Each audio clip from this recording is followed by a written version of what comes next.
I am a single guy living in the middle of nowhere, Nebraska. Well, it isn't actually called that, but it certainly feels like it is. There aren't many things that happen here, with so few people. We all know each other by first-name basis, and there hasn't been anything even remotely interesting happening here in 20 years. Well, until I found Mickey. Mickey was an orange and black cat, fairly small but surprisingly well fed for a feral cat. There wasn't a collar or anything, and there weren't any cats I knew about in the town, so I decided to adopt the thing and named it Mickey, due to her fur's pattern creating the vague shape of a monster with too many legs and too many eyes all over her body. She was pleasant enough, and quite a loud cat. After about a week, I decided to let her sleep with me. That was when things started happening. I normally cannot remember my dreams for more than a few minutes after I wake up, but about 3 weeks after Mickey started sleeping with me, I remembered them much better. That would be cool and all, if said dreams weren't becoming nightmares. Every single night. I remember each one clearly, usually going from regular dreamy madness to dead silence and cold wind in seconds. That was the only warning before something began to torment me. It was different every night, but it always ended the same way, unless I became lucid enough to wake myself up before it happened. I would always die to a piercing wound at the end of every night. Whether it be through spear, sword, knife, or any other sharp object, it was a frighteningly consistent and slow death. And I felt all of the pain. I think I know what it feels like to be stabbed better than anyone else in the world at this point. I always woke up with cold sweats and a throbbing pain where I had been killed, but nothing more. It faded after an hour or two.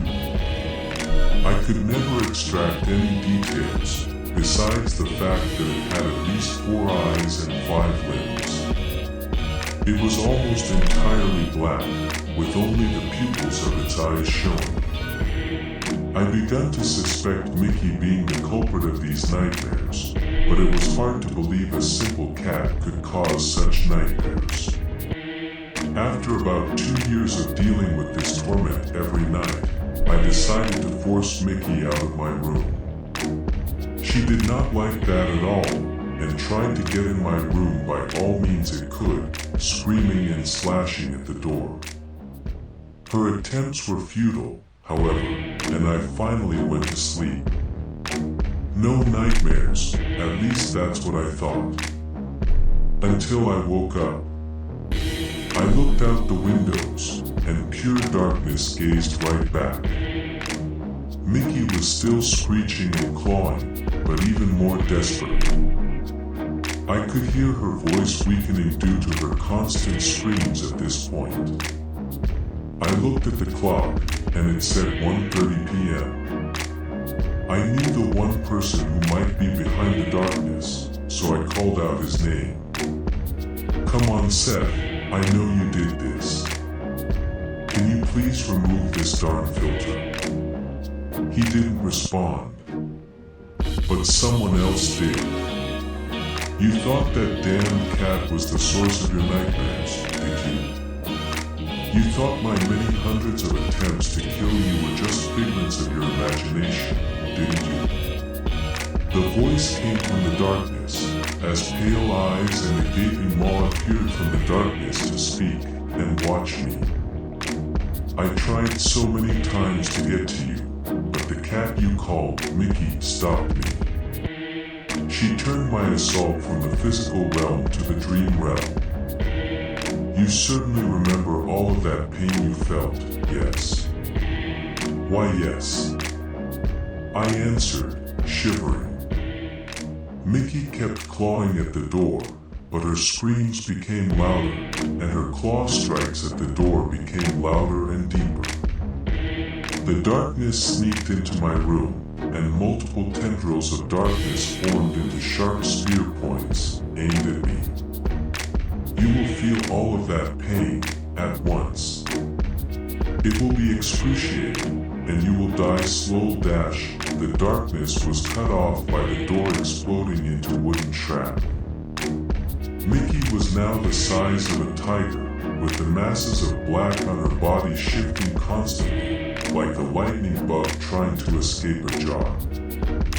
She leaped at the darkness, cutting through it, before diving into the darkness.